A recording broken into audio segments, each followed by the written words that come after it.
Welcome everyone to another episode brought to you by Now. This is Grow Your Mind series. I was just telling our amazing guest who's going to come and talk to you that this is perhaps one of the most important podcasts that I'm going to have in quite some while because I think a lot of the content here when I first came across was something that I felt that I needed personally in my growth, and I wish I had it even sooner. Very happy that I have it right now. And I know a lot of people who are going through some hard times, challenges, less than positive experiences that they can benefit tremendously from this. So without further ado, I want to give you a big warm welcome to my good friend, Nicole Victor. Nicole, thank you for joining us. Thank you so much for having me. I'm really excited to go over this. It's also a topic that's near and dear to my heart because this work is from a lived experience. My name is Nicole Winter. I'm outside of Seattle, where we had a gorgeous fall day. It got almost 70 degrees and it was clear and sunny. So definitely taking advantage of the last few of those.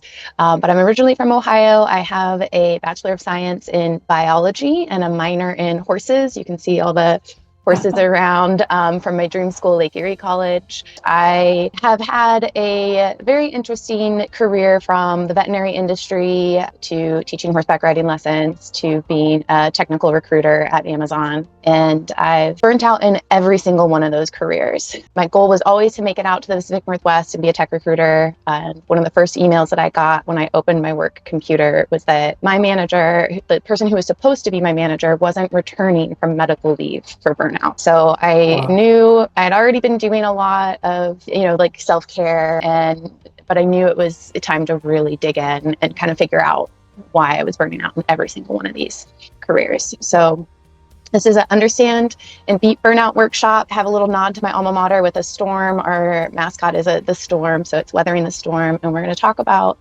science-backed strategies to calm the storm and harness your biology for burnout recovery. This work is not only from my lived experience of chronic burnout, but also from this amazing team. Between all of us, we have over 100 years of experience, hands-on, working with people with somatic experiencing, trauma and tension release exercise, crisis intervention, patient advocacy, craniosacral bodywork, like boots on the ground, plus a very, very highly educated team. And this is also very influenced. I do have a reference deck, but very influenced by Dr. Stephen Porges' polyvagal work, if you've heard of that, Richard Schwartz's Heart, Deb Dana's work, and of course the Nagowski sisters, their book Burnout, and Emily Nagowski's book Come As You Are. But it's really a collective brainchild between this team. So the mascot's the brain. You're going to see that popping up in the presentation. And we're going to cover not only what is burnout and the signs of burnout, but really focusing on the biology of burnout. This is where I love to nerd out with my biology degree. And we're going to cover the nervous system state. And we at Burnoutology have broken them down and named them all F words so that they're easy to understand. Free, fight and flight, freeze, friend, fawn, and flail. And we'll cover those all in depth and how those relate to burnout.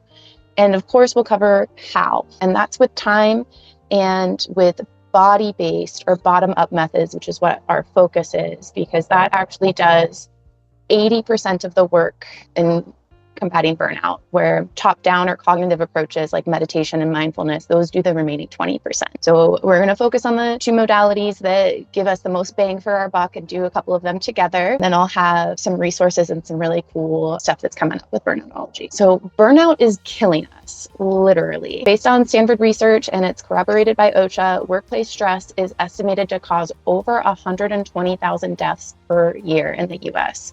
And that's a toll comparable to the nation's 5th leading cause of death. So we all know stress is bad for our health, but I want to take a moment to acknowledge that it's not a personal failure. It's a perfect storm. We are systems that exist within systems. It's not personal, it's structural. So we are nervous systems that exist inside family systems, inside work systems, all existing under capitalism. And when every system is maxed out, burnout is not a failure, it's a flare. So obviously we're going to relate this to work, but you're definitely going to see this work popping up in your personal life, because at Burnoutology, we know it's not jobs that are the issue. So what is burnout? In a very generalized sense, burnout is when we get stuck in survival mode after periods of prolonged stress. So we don't get time away from the stress. So we get stuck on or in survival mode.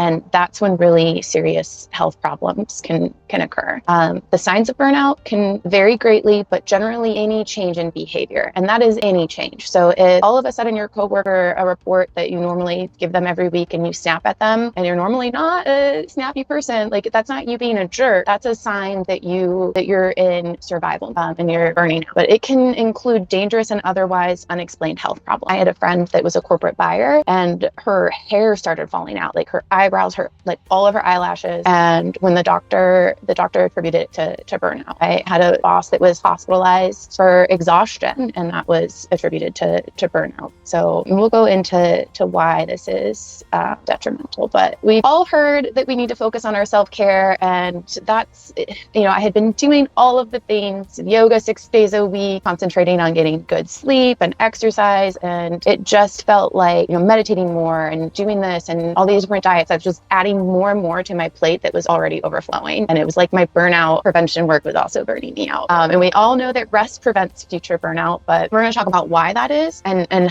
how we can rest, because I loved my jobs. When I was not at work, I wanted to be at work. And when I would try to take a vacation, I was just thinking about work all the time. So we'll cover the why. The why is really, really important. So that if we understand the why, at least for me, with my science background, it really helps me to implement these. So we're going to talk about what it means to be in survival, because again, too long in survival mode is what burnout is. And this is just one way to explain a very, very complicated and extremely understudied survival mechanism that we have. In our most perfect state, we are in what's called homeostasis. This is when we're not stressed, we feel nice and cozy. But when we have stress, we automatically, once we hit this threshold, we will pop into survival mode. And that happens instantly without us even thinking. Example I love to give is when my brother worked, he worked at a haunted house for a few seasons when he was in high school. And he was one of the people that would jump out and scare people. And one of the first things they trained him to do was to dodge punches, because some people were signing up to be scared, right? They knew it was coming, but as soon as he would pop out, they'd throw a punch because they were hitting this threshold and popping into survival. Now, immediately they'd realize, oh wait, I signed up for this. That's a high schooler that I'm trying to punch. And they'd be like, oh no, I'm sorry. They'd come back down into homeostasis and be like, oh my gosh, I'm so sorry. I didn't mean to punch you. But that's because the stress went away. So, and we all have different thresholds. The way Joe, who taught this to me the first time I heard it, explained it was a check engine light coming on your commute. That's going to pop you up into survival mode pretty quickly. But maybe you see that the check engine light is yellow. You have a savings account with a lot with money set aside for car repairs. You have a partner that could take you to work, or you have a work that is understanding about working remotely. You're going to come back down into homeostasis. But if you don't have a savings account, you don't have a partner that can bring you to work, your work is not understanding, and if you miss one more day of work, you're going to get fired. You're going to stay in survival mode. And say your car does break down and you miss work, and then you're fired. The average American is 2 missed paychecks away from homelessness. So a lot of Americans are hanging out here in survival mode, and they're not getting any time away from the stress to do what's called completing the stress cycle and come back down into homeostasis. So to break this down into those F words, we call homeostasis free. And we're going to go deep into each one of these states.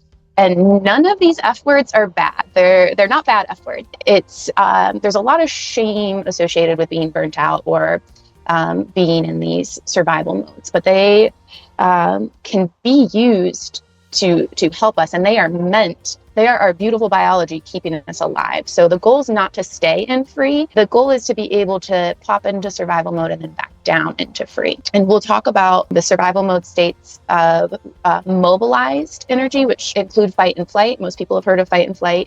Immobilized, which is freeze. And then what we call our blended states. And that's friend, fawn, and flail.